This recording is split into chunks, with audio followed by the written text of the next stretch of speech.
Kacie, thank you so much for joining us and making time for us. I know you are a busy woman.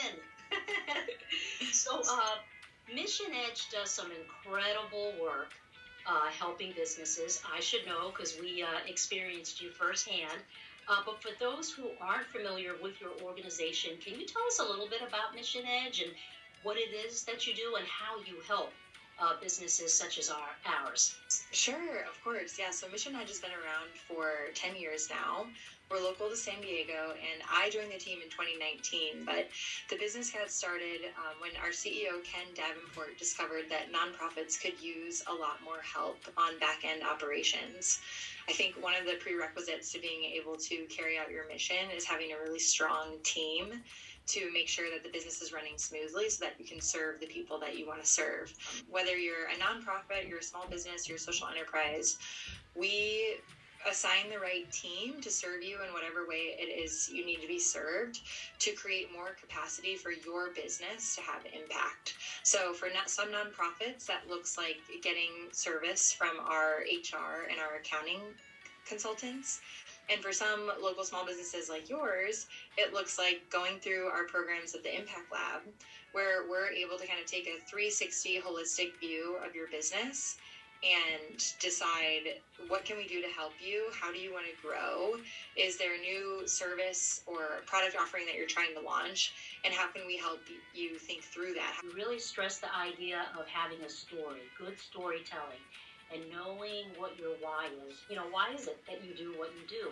So can you elaborate a little bit about that? Why is it important for whether you're a nonprofit or a small business owner? Why is it important that you know your why? I truly believe that your why is kind of the flag that you plant that attracts your people. And that really is used as a magnet to attract people who believe in the same things that you believe in. And it's a way to express yourself authentically that I think when ignored can sometimes make you lose out on people that you otherwise would have been able to serve had they understood that they believe the same things that you do, because that's kind of the opener to the relationships.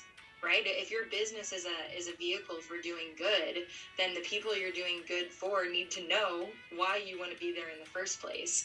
So really nailing that statement, I think, is kind of the prerequisite to being able to serve. The other thing that I loved about your program is that, it's just so easy to get so wrapped up in the operations and just running the business. But we knew that at this specific time, we were going to be meeting, with the class. And there was nothing else that could get in the way. So for those, 2 hours or so, we were focused. Yeah, I think that's a challenge of every small business owner. It's that you have to set aside time to work on your business while you're still responsible for everything you're doing in your business. And sometimes if you don't have a formal mechanism to set that time aside, like a program like the SAIL program, you could go weeks just making sure that your business is running without ever taking that pause to refresh yourself on why am I here? Why do I love this work? A lot of small business owners in the early phases, they don't have time to do that. They're just trying to stay alive. So the fact that you all have gotten to a point where you can allow yourself that mental space, I think, is a testament to your success. One that comes to mind, his name is Christian, and he came through the SAIL program in 2019, and he was working on a software to help caregivers of family members with Alzheimer's. And at the time, he was kind of working on it by himself, but he met someone in the cohort who was working on another business, but who had ties to the Alzheimer's communities.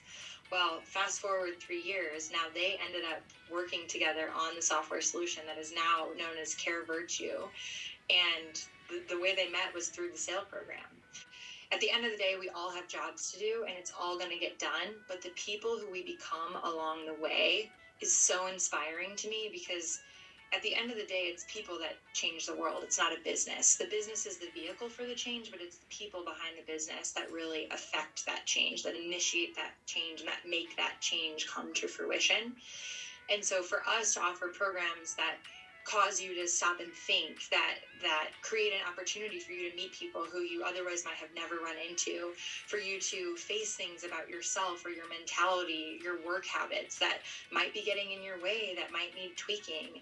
That, I think, is why I wake up every morning, because I also can experience that personal transformation selfishly. Like, the person I've become through this job has, like, I feel so changed. What would you say to someone who's listening to this and saying, man, I wouldn't mind finding out more info or maybe applying, and then they think, nah, I don't have the time, or I'm not good enough, or I'm not smart enough? What would you say to those people? I always just say, like, just try it. The barrier to entry is so low because our programs are free. We've been around for 10 years. We're not going anywhere. We do these a couple times a year. So there's nothing to be afraid of. We've said many times, you really helped Mark and I as far as giving us clarity with our Get Fit walking adventures, and just giving us better direction and knowing what works and what doesn't work. And so, yeah, we're big fans of it, and so we want to spread the word. Thank you. We so appreciate that, and I hope you guys continue to have great success, and can't wait to see what you do in the coming years.